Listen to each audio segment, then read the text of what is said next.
Welcome to day in Ammu's life. எல்லாரும் எப்படி இருக்கீங்க? இன்றைக்கி நாம் கனவா மீன் தொக்கு எப்படி பண்ணுறதுன்னு பார்க்கலாம். அதாவது கடம்பான்னு சொல்லுவாங்க. சரி வாங்க எப்படி குக் பண்ணலான்னு பார்க்கலாம். நாங்கள் ஒரு 1/2 கிலோ கனவா மீன் வாங்கியிருக்கோம். கடம்பா மீனோட தலையை தூக்கி போட வேணாம், அதையும் சேர்த்து குக் பண்ணுங்க, சூப்பராக இருக்கும். இப்போது மீனை நல்லா கட் பண்ணிவிட்டு வாஷ் பண்ணி எடுத்துக்கிட்டோம். சரி, இப்போது இந்த மீனுக்கு தேவையான மசாலா ஆட் பண்ணிக்கலாம். 1 ஸ்பூன் கரம் மசாலா, 1 ஸ்பூன் தனியாத்தூள், 1 ஸ்பூன் தனி மிளகாய்த்தூள், அது கூடவே பார்த்தீங்கன்னா 1/2 ஸ்பூன் ஜீரகத்தூள் ஆட் பண்ணிக்கோங்க. அது கூடவே 1 ஸ்பூன் மல்லித்தூள் ஆட் பண்ணிக்கோங்க. இப்போ இதுக்கு தேவையான உப்பும் சேர்த்து ஆட் பண்ணிக்கோங்க. இது கூடவே 1 ஸ்பூன் இஞ்சி பூண்டு பேஸ்ட்டு ஆட் பண்ணிக்கோங்க. கொத்தமல்லியும் கருவேப்பிலையும் கொஞ்சம் வாஷ் பண்ணி எடுத்துக்கோங்க. ஒரு 5 சின்ன வெங்காயம் தோல் உரித்து எடுத்துக்கோங்க. ஒரு 10 மிளகு எடுத்துக்கோங்க. ஒரு 1/2 ஸ்பூன் சோம்பு எடுத்துக்கோங்க. இப்போ இது எல்லாத்தையும் சேர்த்து ஒரு மிக்ஸி ஜாரில் போட்டுக்கோங்க. இப்போ இதை நல்லா ஒரு பேஸ்ட் மாதிரி அரைச்சி அந்த பதத்துக்கு எடுத்துக்கோங்க. இப்போ இந்த கனவா மீனில் இதை போடுங்க. நான் கொத்தமல்லி கொஞ்சம் தான் சேர்த்துருக்கேன், நீங்கள் வேணும்னா இன்னும் கொஞ்சம் கூட சேர்த்துக்கலாம். இப்போ இது எல்லாத்தையும் சேர்த்து அப்படியே நல்லா கலந்து விடுங்க. நாம் அரைச்ச மசாலாவும் கடம்பா மீனில் நல்லா அப்படியே அந்த சாரெலாம் போய் இறங்குற மாதிரி நல்லா அப்படியே கலந்து விடுங்க. அப்புறம் இது கூட 1 ஸ்பூன் மஞ்சத்தூள் ஆட் பண்ணிக்கோங்க. நான் மறந்துட்டேன், அதனால் இப்போ ஆட் பண்ணேன். அதையும் சேர்த்து நல்லா அப்படியே கலந்து விடுங்க. நல்லா அப்படியே கலந்து விட்டு ஒரு 10 மினிட்ஸ் அப்படியே ஊற விடுங்க. அப்போ தான் ரொம்ப டேஸ்ட்டாக இருக்கும். ஒரு கடாயை வச்சுட்டு ஆயில் விடுங்க.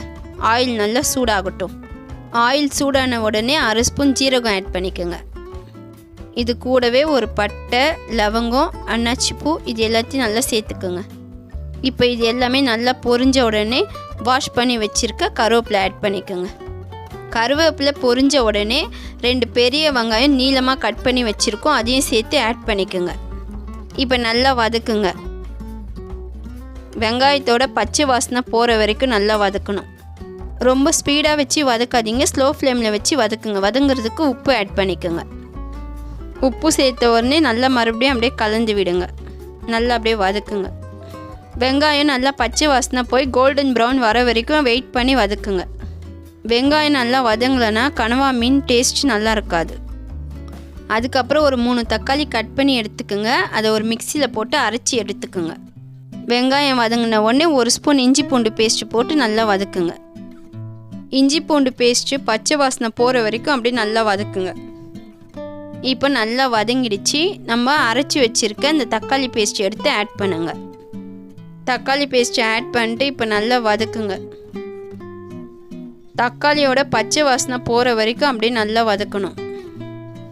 தக்காளி வேணும்னா கட் பண்ணி கூட ஆட் பண்ணிக்கலாம். நான் இன்றைக்கி பேஸ்ட் மாதிரி அரைச்சி பண்ணியிருக்கேன். ஏன்னா அப்போ டேஸ்ட் இன்னும் ரொம்ப நல்லாயிருக்கும், அதனால தான் நான் பேஸ்ட் மாதிரி அரைச்சிருக்கேன். தக்காளியோட பச்சை வாசனை போயிடுச்சு. இப்போ 1 ஸ்பூன் வீட்டு மிளகாய்த்தூள் ஆட் பண்ணிக்கோங்க. அது கூடவே 1 ஸ்பூன் உப்பு ஆட் பண்ணிக்கோங்க. இப்போ எல்லாத்தையும் சேர்த்து அப்படியே நல்லா வதக்குங்க. இப்போது அதோட பச்சை வாசனை போகிற வரைக்கும் மிளகாய்த்தூள் போட்டு நல்லா அப்படியே வதக்குங்க. கலருக்காக வேணும்னா 1/2 ஸ்பூன் காஷ்மீரி மிளகாய்த்தூள் ஆட் பண்ணிக்கோங்க. இப்போ அதையும் சேர்த்து அப்படியே நல்லா வதக்குங்க.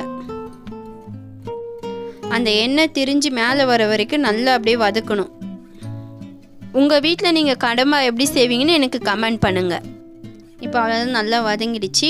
நம்ம ஊற வச்சுருக்க இந்த கனவா மீன் எடுத்து இதில் ஆட் பண்ணுங்கள். கொஞ்சம் கொஞ்சமாக ஆட் பண்ணுங்கள். இப்போ ஆட் பண்ணிவிட்டு எல்லாத்தையும் சேர்த்து அப்படியே நல்லா வதக்குங்க.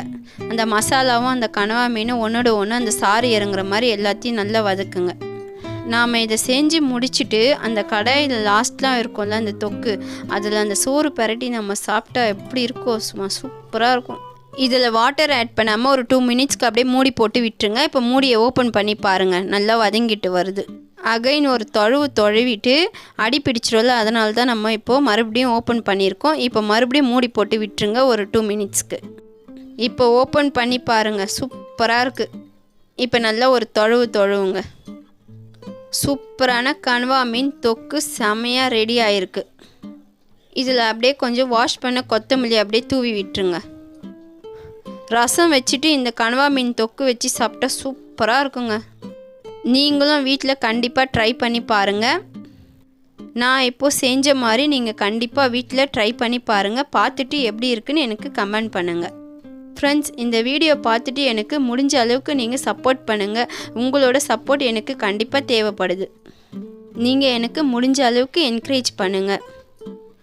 உங்களோட சப்போர்ட் இருந்தால் நான் நிறைய வீடியோ அப்லோட் பண்ணுவேன். இந்த வீடியோ பிடிச்சிருந்தால் லைக் பண்ணுங்கள், ஷேர் பண்ணுங்கள், மறக்காமல் சப்ஸ்கிரைப் பண்ணுங்கள். அப்படியே பக்கத்தில் இருக்க பெல் ஐக்கானை கிளிக் பண்ணுங்கள். அப்போ தான் நான் போகிற வீடியோ நோட்டிஃபிகேஷனாக